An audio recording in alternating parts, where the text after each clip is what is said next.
Tradition বজায় রাখতে হলে তেহারি নাকি রান্না করতে হবে 3টা হাঁড়িতে। ভাই, এখনকার গৃহিণীদের কি সেই সময় আছে? আগের মতো রান্নাঘরের আশেপাশে আয়া খানসামাও নেই যে আপনাদেরকে সাহায্য করবে। আধুনিক রাঁধুনিদের কথা মাথায় রেখে মশলা বাটা পেশার ঝামেলায় না গিয়ে তেহারি তৈরি করতে হবে একটা মাত্র হাঁড়িতে। এদিকে স্বাদ এবং ফ্লেভার আবার কম্প্রোমাইজ করা যাবে না। তবেই না আপনি হলেন আধুনিক সময়ের পাকা রাঁধুনি। বিদেশে এই ধরনের রান্নাগুলিকে বলে ওয়ান পট মিল। তেহারিটা একটু অন্যভাবে রসুন দিয়ে রান্না করা হয়েছে। রসুনের কোয়াগুলো এরকম গোটা গোটাই থাকবে। রসুনের কারণে ফ্লেভারটা হবে অসাধারণ। আর টেস্টের কথা নাই বা বললাম। চলুন রুমানার কাছ থেকে শিখে নিচ্ছি একটা হাঁড়ি দিয়ে 3 হাঁড়ির তেহারি রেসিপি।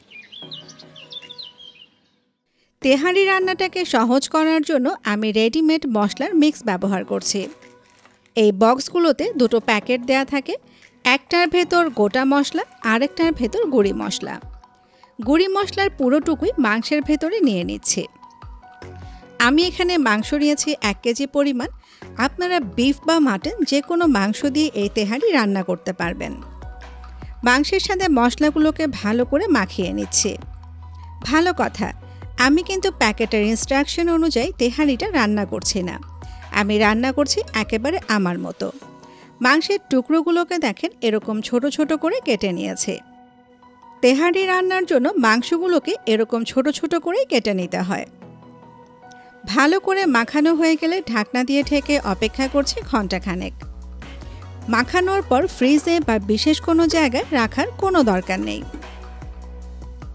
তেহারি রান্নার দ্বিতীয় মূল উপকরণ রসুনটাকে প্রিপেয়ার করে নিচ্ছে। রসুনের উপরের পাতলা আবরণটাকে বাদ দিয়ে কোয়াগুলোকে আলাদা করে নিচ্ছে। রসুনের কোয়াগুলোর সাথে যে মোটা আবরণটা থাকে সেটা কিন্তু বাদ দেব না, তাহলে রান্নার সময় রসুনের কোয়াগুলো গোটা গোটা থাকবে আর খেতেও ভালো লাগবে। ভিডিও শুরুতে যেটা দেখালাম, দেখেন কোয়াগুলো দেখতে ঠিক এরকম হবে। মাংসগুলোকে ম্যারিনেট করব মোট 1 ঘন্টা, কিন্তু আধা ঘন্টা পর মাংসের ভেতরে 2 টেবিল চামচের মতো সরিষার তেল দিয়ে ভালো করে মাখিয়ে নেব। শুরুতেই তেল দিলে হতো কি মশলার ফ্লেভারটা মাংসের ভেতরে ঢুকতো না। আবারও ঢাকনা দিয়ে ঢেকে অপেক্ষা করছি আধা ঘন্টা।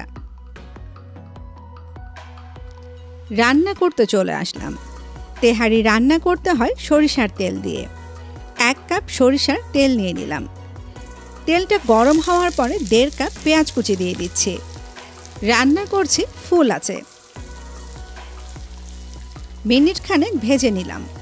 এবার প্যাকেটের ভেতরে গোটা গরম মশলাগুলোর পুরোটাই এর ভেতরে দিয়ে দিচ্ছি। তেজপাতাগুলো একটু ছিঁড়ে দিলাম, এতে করে নাড়াচাড়া করতে সুবিধা হবে। এবার পেঁয়াজগুলোকে লালচে করে ভেজে নেব, মানে বেরেস্তার মতো করে ভাজবো।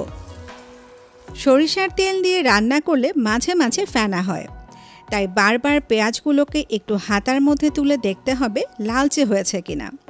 ভাজতে ভাজতে যদি পেঁয়াজগুলো কালো হয়ে যায় তাহলে তেহারির রঙটাও নষ্ট হয়ে যাবে। দেখেন পেঁয়াজগুলো একদম পারফেক্টভাবে লালচে হয়েছে। এবার এর ভেতর ম্যারিনেট করে রাখা মাংসগুলো দিয়ে দিচ্ছি। মাংসগুলো দেওয়ার পরপরই চুলোর আঁচটাকে মিডিয়াম করে দিয়ে তেল আর পেঁয়াজের সাথে মাংসগুলোকে কষিয়ে নেব অন্তত 2 থেকে 3 মিনিট। মাংসগুলো ফুল আঁচে রান্না করব না, তাহলে মাংসের ভেতর ময়েশ্চারটা কমে যাবে আর তেহারি খাওয়ার সময় মাংসগুলো ড্রাই লাগবে।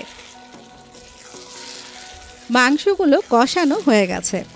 এবার যে বাটিটাতে মাংস ম্যারিনেট করে রেখেছিলাম তাতে 1 কাপ গরম পানি দিয়ে মশলাগুলো ধুয়ে মাংসের ভেতর দিয়ে দিচ্ছি। এতে করে আমার আর কোনো মশলা নষ্ট হলো না।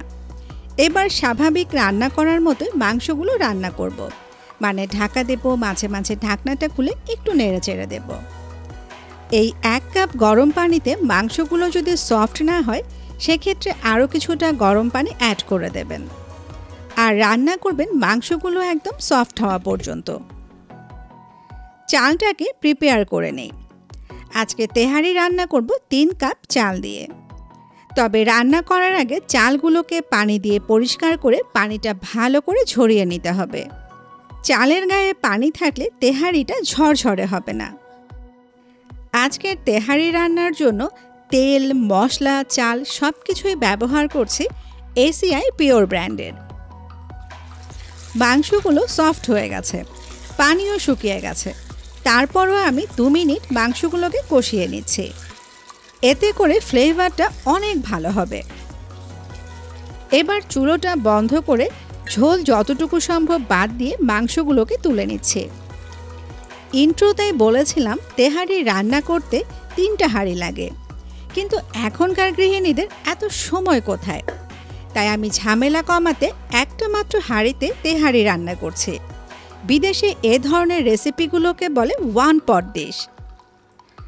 ঝোলগুলো থেকে গেল, এর ভেতরে এখন আমি চালগুলোকে দিয়ে দিচ্ছি। এবার চুলোটাকে জ্বালিয়ে ফুল আঁচে চালগুলোকে ভাজতে থাকবো যতক্ষণ না ঝোলের এই পানি পানি ভাবটা চলে যায়। চাল ভাজার সময় অনবরত নাড়াচাড়া করতে হবে। ফুল আঁচে আনুমানিক 2-3 মিনিটের মতো ভাজলেই দেখবেন ঝোলের পানি পানি ভাবটা উধাও হয়ে গেছে আর চালগুলো অনেকটা ঝরঝরে দেখাচ্ছে। স্ক্রিনে দেখতেই পাচ্ছেন চালগুলো কতটা ঝরঝরে লাগছে। এবার এর ভেতর ফুটন্ত গরম পানি দিয়ে দেব। চাল নিয়েছিলাম 3 কাপ, তার দ্বিগুণ পানি মানে 6 কাপ গরম পানি দিয়ে দিচ্ছি। ফুল আঁচে অপেক্ষা করব পানি চালের গায়ে গায়ে আসা পর্যন্ত।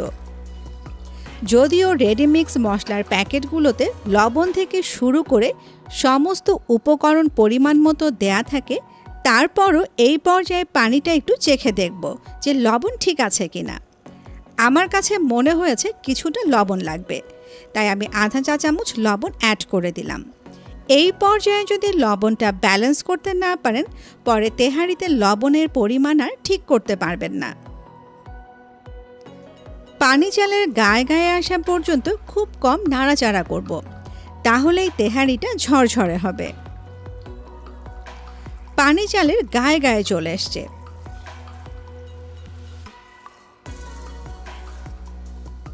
এবার আলাদা করে রাখা রসুনের কোয়াগুলো দিয়ে দিচ্ছি।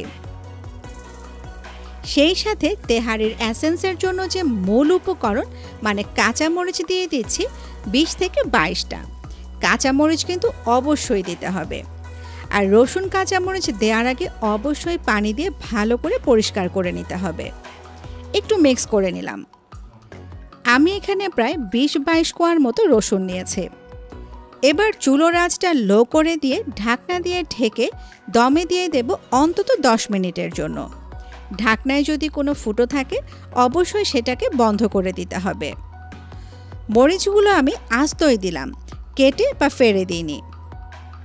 আস্ত থাকার কারণে মরিচগুলো তেহারিতে ঝাল বাড়াবে না, কিন্তু তেহারির যে একটা ফ্লেভার সেই ফ্লেভারটাকে স্ট্রং করবে।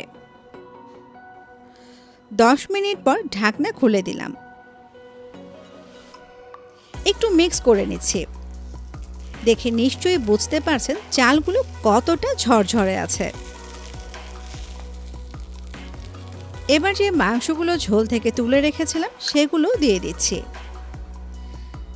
মাংস দেওয়ার পর আর মিক্স টেক্স করব না। এবার চুলোটা বন্ধ করে দিয়ে বন্ধ চুলোর উপরেই দমে রেখে দেব 10 থেকে 15 মিনিট। আর এর পরপরই পরিবেশনে চলে যাচ্ছে। পরিবেশন করার আগে খুব ভালো করে মিক্স করে নিতে হবে। দেখেন কতটা ঝরঝরে হয়েছে।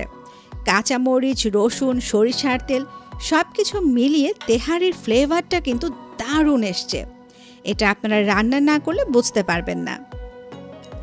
দেখেন রসুনগুলো কিন্তু আস্ত আস্ত আছে, একটা রসুনও গলে যায়নি। একটা রসুন একটু টিপে দেখাচ্ছে। অনেক গরম, তারপরও আপনাদের দেখাচ্ছি। দেখেন কত সুন্দর শক্ত আবরণ থেকে চট করে বের হয়ে আসলো। তার মানে রসুনগুলো পারফেক্টভাবে সেদ্ধ হয়ে গেছে। খুব সহজে অসাধারণ স্বাদের একটা তেহারি রান্না করে দেখালাম। ঈদের দিন অবশ্যই আপনার প্রিয়জনদের জন্য এই তেহারি রান্না করবেন আর কমেন্টে আমাদের লিখে জানাবেন কেমন হলো। সবাইকে ঈদের অগ্রিম শুভেচ্ছা জানিয়ে আজকের মতো বিদায় নিচ্ছি।